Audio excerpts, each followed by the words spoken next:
they would ask me on Instagram, or they would check my Instagram and they would see that I'm from the US. These people don't know how to communicate. Let's now talk about this now. It's been a couple of weeks, more than a couple of weeks now, since I did my Ruracio. But let me pick my phone. And wow, I started just to go back a little bit, I started planning my Ruracio back in December, November-ish time frame, after my husband told me that he wants to go to Kenya and do the Ruracio. We had talked about this as soon as he asked me to be his girlfriend, and that's actually one thing that I always did with anyone that I dated. Not that I dated a lot of people, but the people that I dated, I kind of told them, like, you know, what we do in our culture and all that kind of stuff. And he was not different, so I definitely did when he showed his interest in, you know, being my person. So he told me about this last year, and he was like, yeah, I'm not ready to go to your mom's, let your mom know, and we'll start from there. I told my mom, of course, and I started planning, and I had thought about getting an event planner, and I had looked for quite a few quotes around, but they were a bit expensive. So I decided that, oh, since it's not a big thing, it's not a big wedding or anything, let's just do it. Like, let me try to plan myself. I know I'm a bit chaotic, I'm everywhere. I have a 9 to 5, I have school, I'm just a busy woman. Since it was my Ruracio and it's something that I really wanted to do and I wanted to accomplish, it was like, you know what, I'm just gonna do it. So we started the planning, and I do have a couple of complaints that I would like to put out there. It might help somebody. So in case you are planning on a Ruracio or any event in Kenya, these are some of the things that I wish somebody talked about here, because I went to look for what people are saying about event planning in Kenya when they're not there, especially if you're in diaspora and you're out of the country and you're planning something in the country. No one was saying about the challenges they went through. I checked through TikTok, because TikTok is definitely a way of getting to know things. So let's get into it. The first thing that you have to be ready for is Kenyans are generally very nice people. When it comes to communication, I think that's where we draw the line. I would text people. I'm actually talking about vendors here. Try to get some quotes, but some vendors or some services would not even get back to me, or they would get back to me, but they would be so vague. They would ask questions and you'd be like, I just needed to know how much you would charge me. Like, for example, I got this vendor, they asked me for my budget, and I kind of said my budget because I thought, you know, like, why not? You asked me for my budget. They were kind of rude, and I was like, really? Like, this is a business. Like, have a normal tone. As for my budget, like, what did you expect? If I said 2,000, if I said $1 million, like, be for real. Because if I said $1 million, or if I said, oh, I want to spend like 500,000 or 1.5 million on my decor, and you probably don't even, your services don't even cost that much, then really? But since I said something that was below what you guys offer, why didn't you just tell me from the word go that this is how much mainly charge, or, you know, like just a rough estimate? So I just said whatever I had in mind, and I just threw it out there, and they were not, they didn't reply in the best way. And I was like, you know what, okay, this will not bring me down. So I went ahead and started looking for other vendors, and I finally found someone who was ready to communicate. Like, communication is so key. Like, in everything that I do, I try to mainly communicate, because I knew from when I was living in Kenya, I grew up in Kenya, of course, I didn't have the best communication skills, but after I came to the US, like, here you have to communicate. You literally have to communicate so well, otherwise people won't understand you, or otherwise you wouldn't get help. So I really learned how to communicate, and Kenyans are not good at communicating, so they're mostly a one-word people. That's what I noticed, because I was also one of them. And I found Lax and Allure Lux and Allure or Allure and Lux? Lux Allure wedding. And these people, the person that I was given was just the best because they communicated really well. Like, we would talk on WhatsApp, and then the communication was just so smooth. Like, even though they were so expensive and whatever they were giving is just the best, I felt safe. I felt safe, and I felt like my money is safe. But if you're communicating to me in a way that you're just giving me a one-word answer and then your services are expensive, then I would think you're probably trying to scam me, even though you have an Instagram page, because most of the services I looked for were from Instagram. I don't want to say how much it costed me for everything, because all this whole event was so dang expensive because of what I wanted. I'm not complaining because, again, God is gracious. He has been nice. He has been good to us. That was one thing. The decor, I didn't have to struggle too much, except for that one person who didn't want to communicate and they were too vague. Thing was photography and videography. I had to look around for different quotes, and they were also very expensive. I also think they were expensive because they would ask me on Instagram, or they would check my Instagram and they would see that I'm from the US. And you know, whenever you're from outside the country, people try to take advantage of you because you're using dollars. And from what I heard people saying in Kenya, if you're earning in dollars and spending in Kenya shillings is way better. And I completely agree, but let's be honest, let's not try to do that job of somebody trying to take advantage of you, because that's how you lose a job. Because most people lost a job because they were trying probably to take advantage of me. So I tried to look for a few quotes around, and then one quote made sense, and that is Kaplong. He's here on Instagram. I'll definitely leave the people that I worked with. Kaplong was for photography, because I was looking for photography and videography, and then the person that gave me the videography was suggesting to me, or he was also doing photography, but his prices were a bit high when you put those two together. So I was like, you know what, let me look for a different quote somewhere else. And they gave me the quotes, and Kaplong also gave me the quotes. He was also very communicative. One thing I'm going to talk about mostly here in this conversation is how communication is very important. And I know that it's a very cliche word, but communication, let's communicate. Especially if you're in service industry. Went ahead, booked the guy, did some what are they called, down payment? No, it's not down payment. That first payment that you have to do to book the date.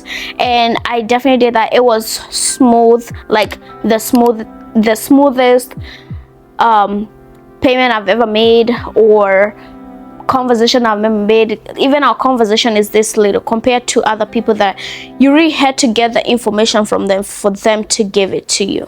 I came to my dress, my outfit, and my mom's outfit, my brother's outfit, family's outfit, let's say that, including me. So I did also look for quotes around, but there are also some people here who are also on Instagram, and they're big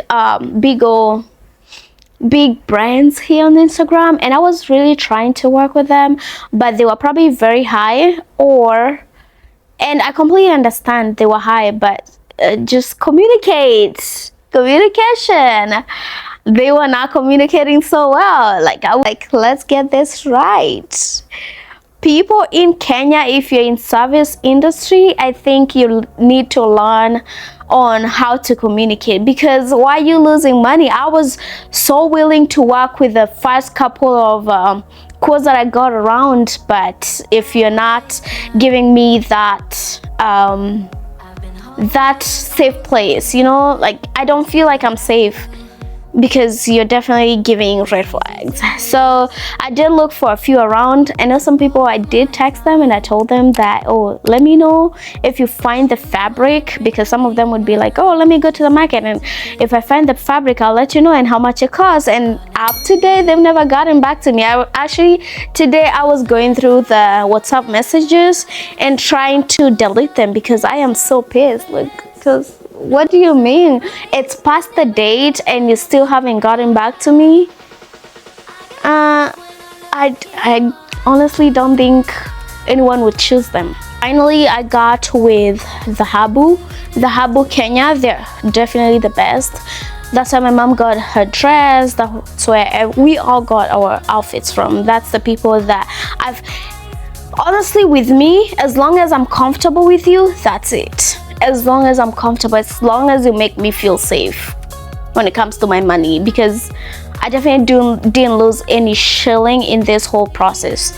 So as long as I'm comfortable and I feel comfortable around you and my money, that's it. So I got to work with the Habu, and they're definitely the best. This whole time I also did the measurements here in the US. My husband measured me around and we wrote everything down and I sent it to them, and they did an exact same thing that I asked them to do. I sent the inspos, and they were so willing, they were patient with me. So like people that are patient with me. I'm not in the country, I'm not there to actually come physically to the shop for you to do all these things with me or to have a discussion with you, and everything worked. I'm happy everything went on well. The other thing I what else did I have a problem with or frustration with? Oh, the people to cook. I think I only looked for like 3 quotes for the chef, and I found the best one, and this was referred to me back on here on Instagram, or on Instagram because we're YouTube right now, in Instagram, but this lady who had also done Kuhanda Ithige. And Kuhanda Ithige is a booking ceremony that you have to do in Kenya before you actually go to the dowry processing. I got that one. We talked to them. She was also very communicative. I like that. Just be patient with me, communicate with me, let me feel safe. Even if you're about to like con me or take my money, just show me that you're not. Because if you show me a little bit of a red flag, I'm not coming there. I'm actually gonna go. I'm actually gonna run away. I talked with this so well, and she was just an amazing lady, and everything went on well. That's cooking, and now it was time to plan with my mom. Everything, all this time we were trying to plan with my mom what she needs to do on her side, what I need to do on my side, what needs to get done at home. And this whole process, money, we were already ready to do all these things. So I don't think the money was the issue at this point. I already like put money aside for that, and luckily enough we didn't even use all of it, so that's great. It went on so well.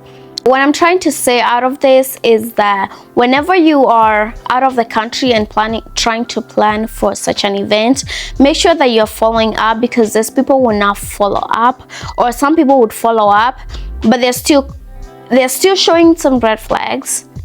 And also having someone that you can trust back in Kenya who can do all these things for you. I didn't have anyone that I could work with except for my mother and my brother in this case, who lives in Kenya. And it wasn't hard, but being an event planner and the bride was definitely, maybe most people don't do it, but it was hard working and doing all these things and out of the country. Whenever you have like a budget out there and you've put aside a budget and you're ready to pay, I think people are ready to work with you too.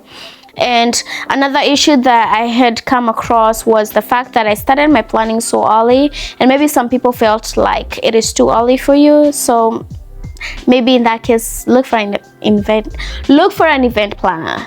And I know I might look, if I do my wedding in Kenya, get an event planner, because that would definitely not be me doing the wedding planning, because I want it to be so smooth, even though this Ruracio was still very smooth. Funny enough, I arrived in Kenya like, was it 2 days or 3 days before the day of the event, 3 days before the day of the event, because I left the US on the 11th and I got to Kenya on the 13th, and the event was on Thursday the 16th. So got to Kenya, I started getting my hair done. We actually, that morning, because we got in Kenya on the 13th at 2 a.m. in the morning, and that's why I think we got to the hotel in Yaya Apartments at 2 a.m. in the morning or 3 a.m. in the morning. I couldn't sleep. I think I only slept for like an hour. And I actually had a class that morning. Funny enough, that's crazy. Anyways, to have classes going on and to have an event going on, even on the day of the event, I had a class that morning. Crazy. The time difference and everything was kind of messed up. I get my hair done at Lily's Nails and Parlor. Lily, I always confuse that word. Lily Hair and Beauty Parlor. That's why I get my nails done. That's why I get my hair done. They're just the best people to do it because they have a lot of teamwork. You pay less compared to here in the US. I usually get a lot of like people on my hair, like 4 people, for half a price or quarter of a price of how much I would pay here for just one person and get the best hair. So I usually go there. That's my go-to place. I like the aesthetics. I like the place. I like that they're only 2 minutes away drive from where we're living in Yaya Apartments. So I like the fact that they're there. And then we got me and my sister-in-law, because we traveled together, we got our hair done at Lily's Nails Parlor. We were there for like half a day, almost a whole day, and we paid about like 35,000 for everything, like both of us.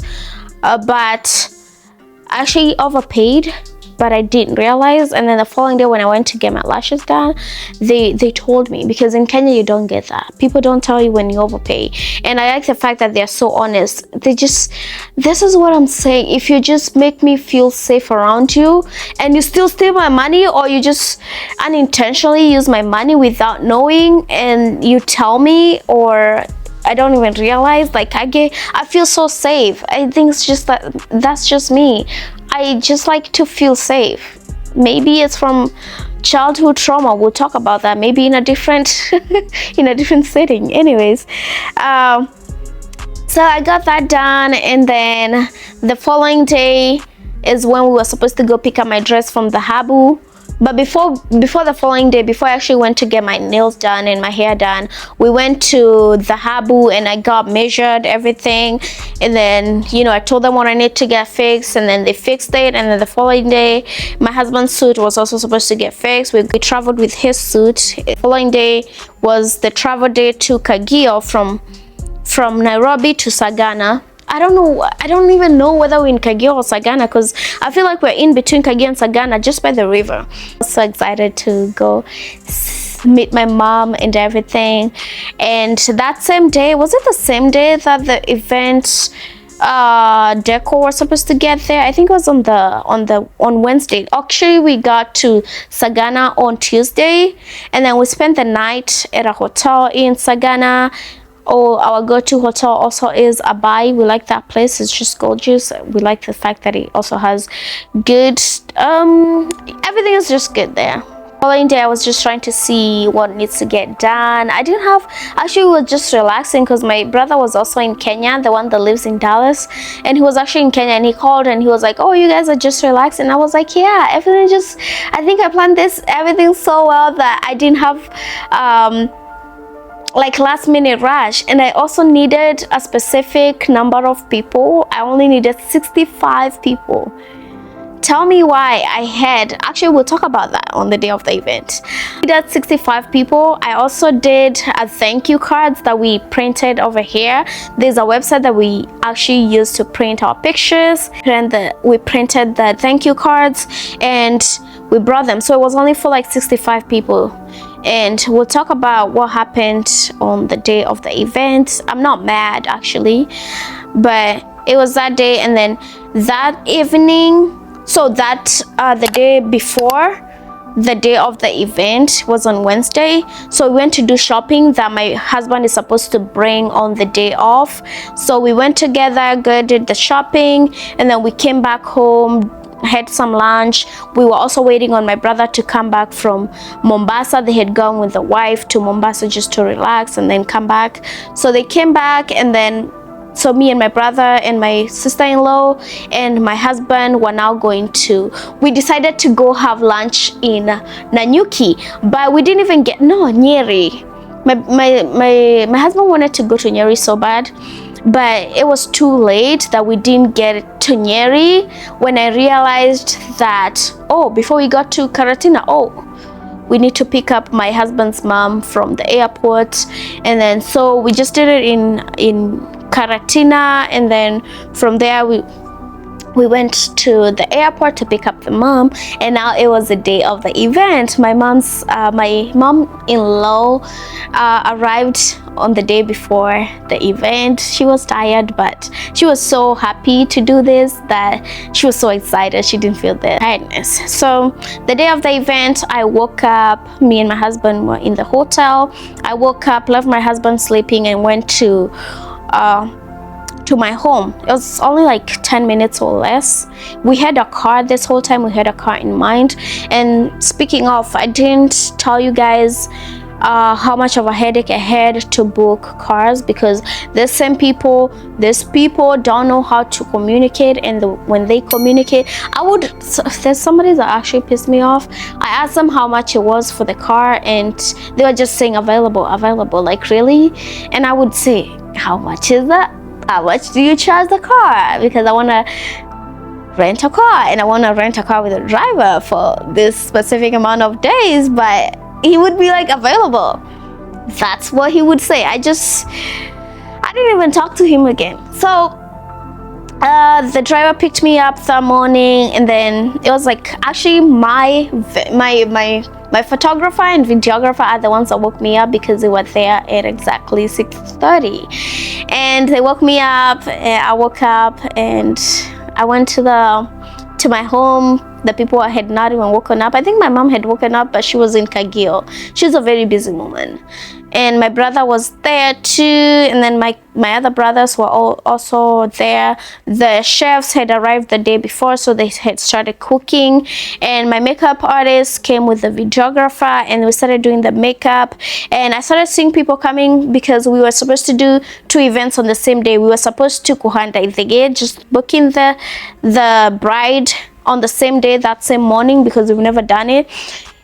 And it's understandable that he's not from the country. We are never like always in the country, so we did those things the same day.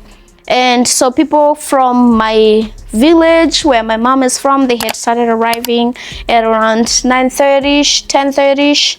Actually, before that, they had arrived at 9. And I was just doing the makeup this whole time.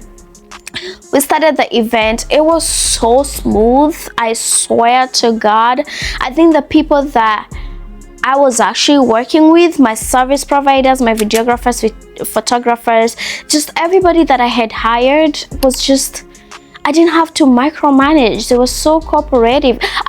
I swear I didn't even have to ask anyone the question. They knew what they came to do. I am so glad that everything went on so well, despite all the challenges that I had faced before the day off when it comes to communication.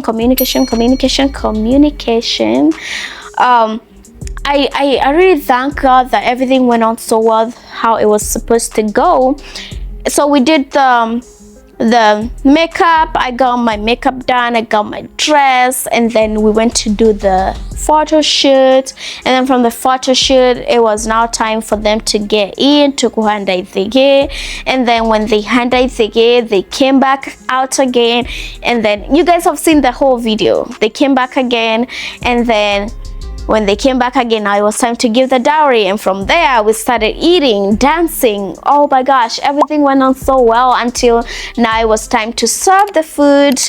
And we realized we had a lot of children from the village. And we also realized that we had uninvited people, which made the number a little bit higher. So the food was not enough. But they tried their best on how to, make sure that everybody was fed, which is a good thing. But next time I'll probably ask, if my sister ever does a dowry, I would say that, please, let's have people that are going to make sure that everybody who's coming in are invited, because we have a small compound, and then having a lot of people also doesn't make it cozy, or doesn't make it, you know, like seeing people that you don't even know. It's not a good thing if you're not invited somewhere and you just go. So also I did mention that the DJ was my cousin, and I also had a security team which also did a very good job. I'm gonna leave everybody's contacts here, and I promise you, these people 100%, they did me a good job. They did me great, and I will forever be thankful for them. They made everything smooth. They concentrated on me, which is so good. I love it. I did like the day of my event, even though it also rained. But when I saw the rain, someone asked me, how did you feel when you saw the downpour? I was like, I didn't feel nothing. I just thought it was a blessing. And I danced so hard that my sister-in-law thought I was on something. No, I wasn't, because I actually didn't even eat well. I only had like 3 pieces of chicken, and that was it. In the morning, I didn't even have breakfast. But I was so full of energy. I had waited for this day. I don't even know where all this energy came from. I didn't even have to use the bathroom. It was just an amazing day. I was blessed. Let's say I'm blessed, and I thank God for all this, and I thank God that my husband was able to do this. I also thank God that God gave me the best husband, and someone who was willing to do this for me, and someone who knew how important this is. Because me, I like to honor the culture. I like my culture so much that I like to do everything that is required of me from the culture, or from where I come from. And I'm so thankful. Like, God has really been the greatest. Like, God gave me and has always given me what I want. It doesn't matter. And I'm so patient with God that I know when I ask for him, he's gonna give me what I want. That one I know 100%. 100. It doesn't matter whether it's gonna take 10 years. I was actually telling my mom, one thing that I learned about life and patience with God is that don't rush anything. Really don't. Like, seriously.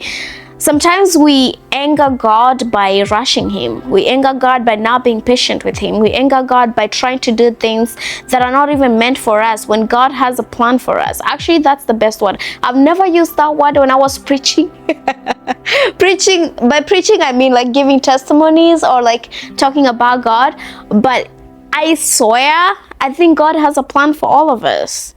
He does. Like, let's not rush our God, because this was just the perfect day ever. I don't regret anything that happened that day. I don't regret at all, because God really showed himself through me. God really showed that you just need to relax, and then he would take over. God really took over that day, and I'm so glad. I feel so blessed.